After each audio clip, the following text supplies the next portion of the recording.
What's up, y'all? It's FTKComputer. Good morning. How are you doing? I'm doing good. Uh, yeah. How is everyone doing out there? So today we are doing. I don't know if this is actually a chill and chat episode or it's just like I'm just saying what I gotta say. I don't know. Whatever. Anyway, I wanted to do this video. I guess it could technically be a chill and chat episode because that's what we're doing. We're chilling, we're chatting. You know how it goes. But the reason I wanted to do this video is because I never did a formal like quote unquote launch video for my merch.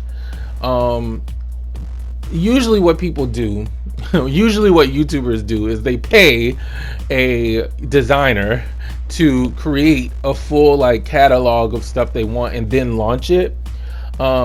But since I'm the one who I'm like learning how to design stuff myself, I never really did it like that. I just would spend like a day or two on a design and then upload it and then just share it in my community tab, which I mean technically is probably not a great way to share something when it comes to actually trying to advertise it. That's why I'm making this video. I don't know, I'm just not one for tradition or like doing things because other people do it. However, I acknowledge that maybe that wasn't the best way to go about advertising something.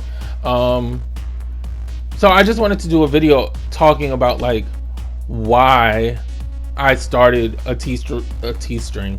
Lord, this sounds like a G-string. Why I started a Teespring store.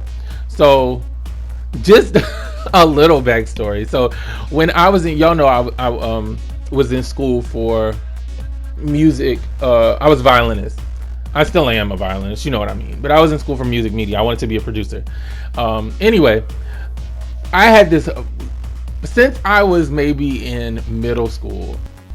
I have been obsessed ever since I went into the store. If you're from New Orleans, you may know this store. You may not, because I feel like it's very niche. But ever since I went into the store Gargoyles in the French Quarter, which was kind of like a goth fashion store, I was so obsessed with the idea of like having my own men's clothing line.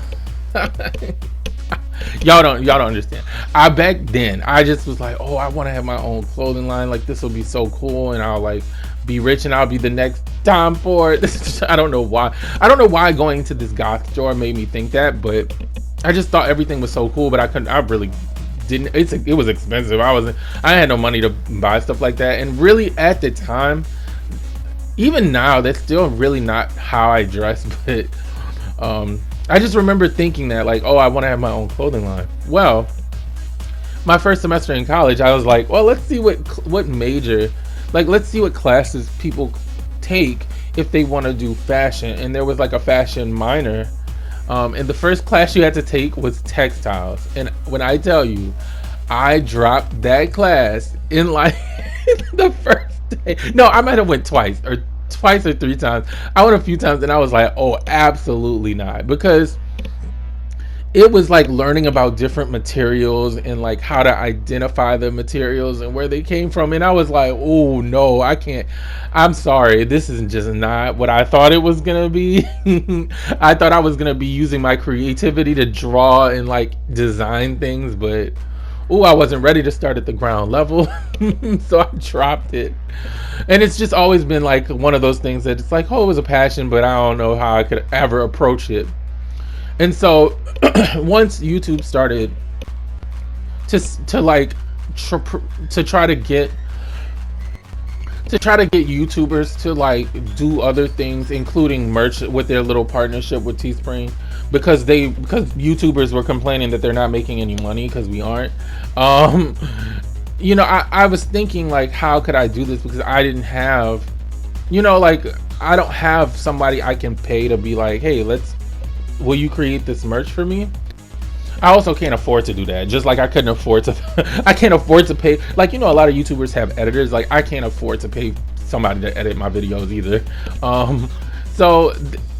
Also when it comes to like fashion design, a lot of YouTubers that do have merch, will like make it themselves, ship it themselves, and you know, do all of that themselves. And I also couldn't afford that either. So when I saw the whole Teespring thing, I thought it'd be cool to like see what I could be able to do. You know, I've always been I've been very DIY when it comes to being a YouTuber. And even with editing, like learning how to do that and learning how to create thumbnails, like I've just taught myself how to do all of these things.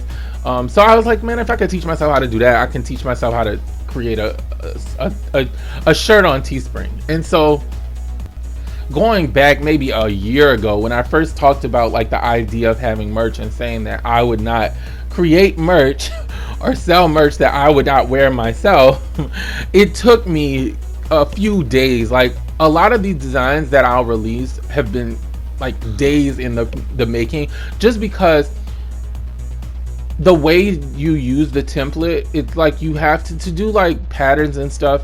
It's really hard to make sure everything comes out symmetrical, unless you don't want it to be, but like trying to make sure things come out symmetrical, trying to make sure things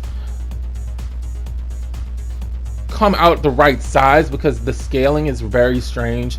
And then also coming up with ideas, like I've been like jotting ideas down, like drawing them first. Yeah, it's a process.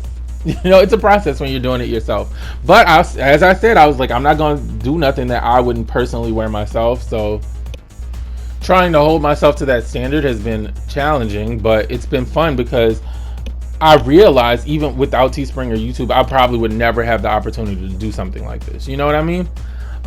So yeah. Now, second, the other thing I want to talk about is my sense of style and my personal, I guess, idea of fashion.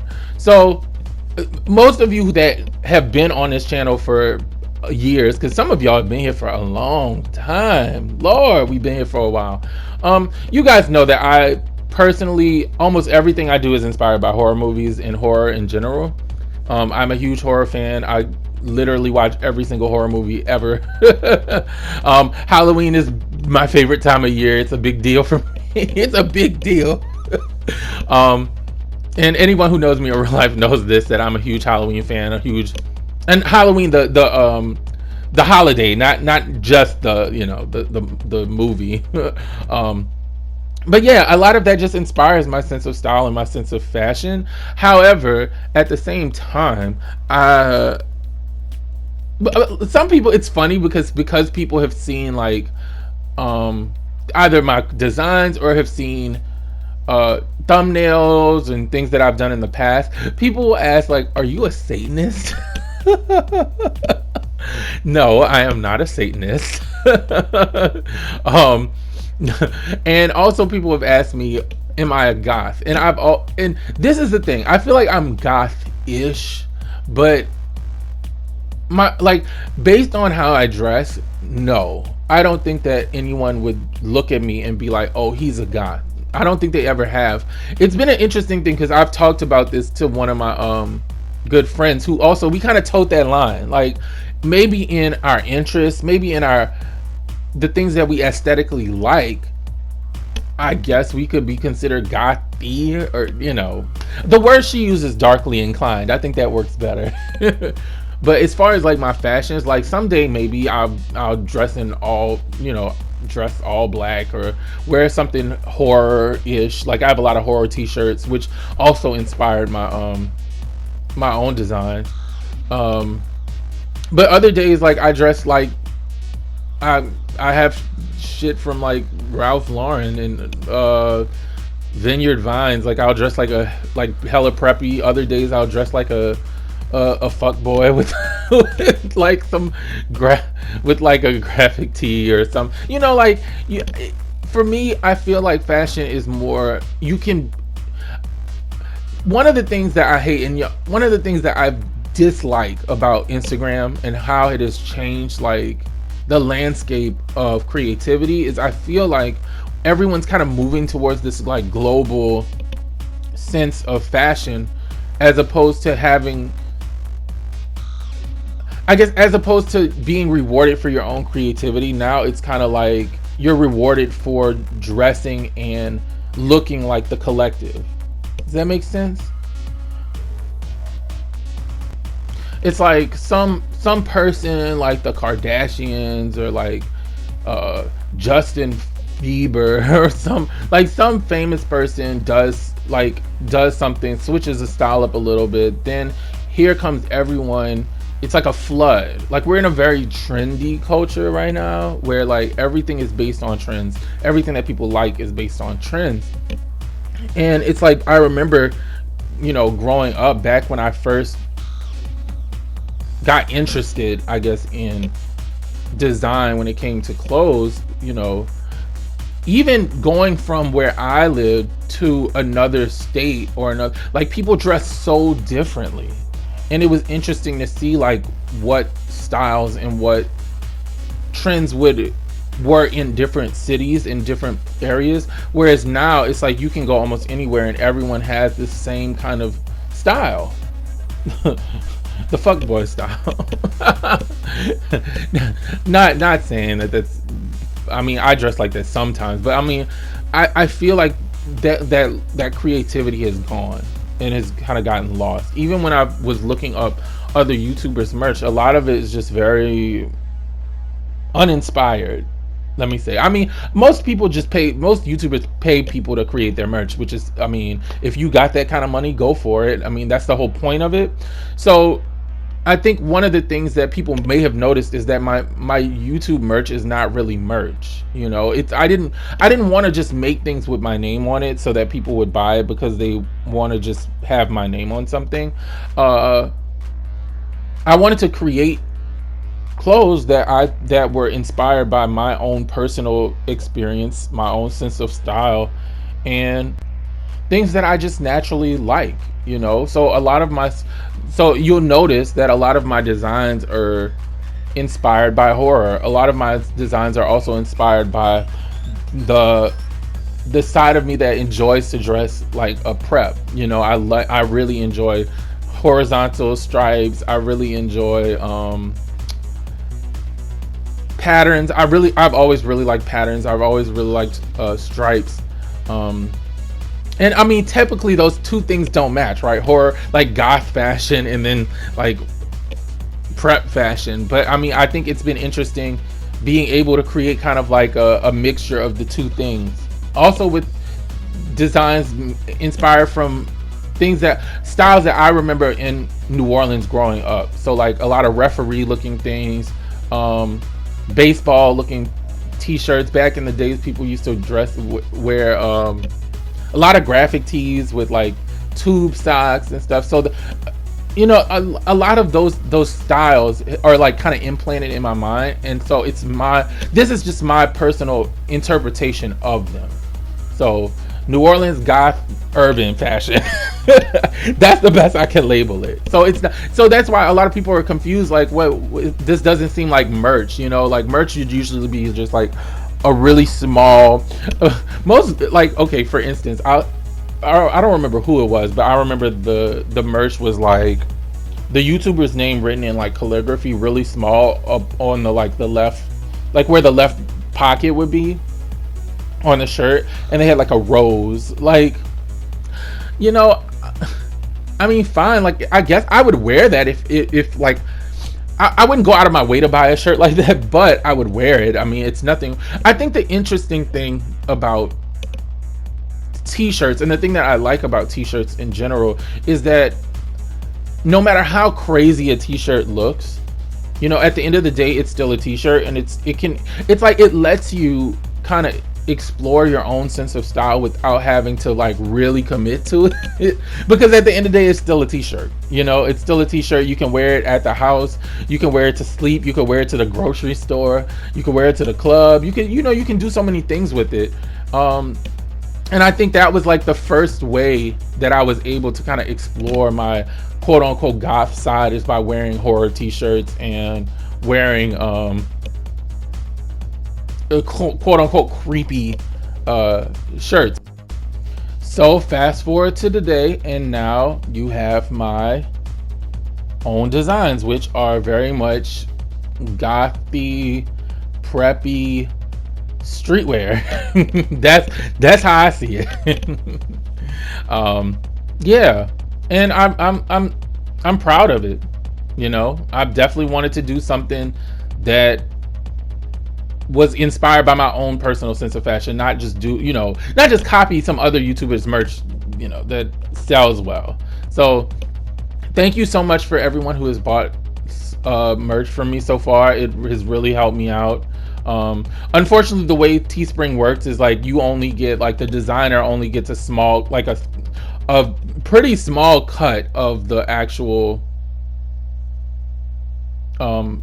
cost of the shirt. So like if the shirt is 30, like I think the standard price for like a t-shirt is like $33.99, I'll get like $10 or $9 from it, you know. So it's unfair, but it's at the same time, it's like the only way that I would even be able to do something like that, which is why I think so many people kind of go this route, is because I couldn't afford to buy the shirts, ship the shirts, you know, print on the shirts. Like I just couldn't afford to do all that. So, you know, I can provide the creativity behind it, but they're still taking most of the money. But it's okay. It's okay. I understand the trade-off, and it's unfair, but it's fair. You know, I get it. So, thank you guys so much who have bought shirts. Yesterday I just released, in the last 2 days I've released 2 different designs, the psychedelic tee and the Yakuza sweatshirt. It's my first sweatshirt, so I hope you guys really like it. Yeah, so thank you guys so much for coming to this episode of Chill and Chat. If you guys have any other topics you'd like me to talk about, let me know. We could do another Chill and Chat soon. All right, talk to you guys later. Peace.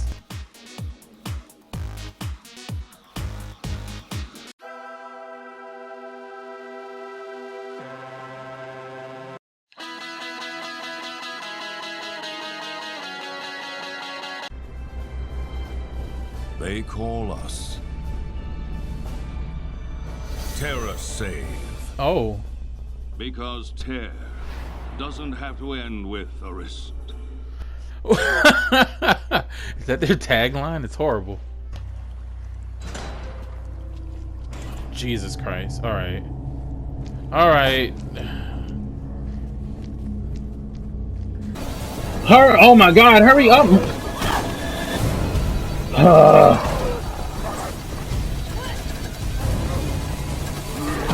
Jesus.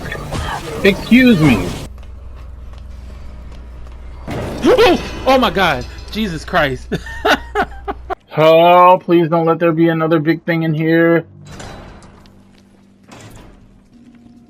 It's a bug.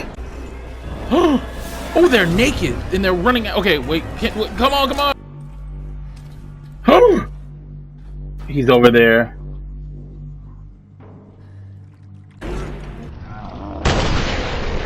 Oh, he jumped.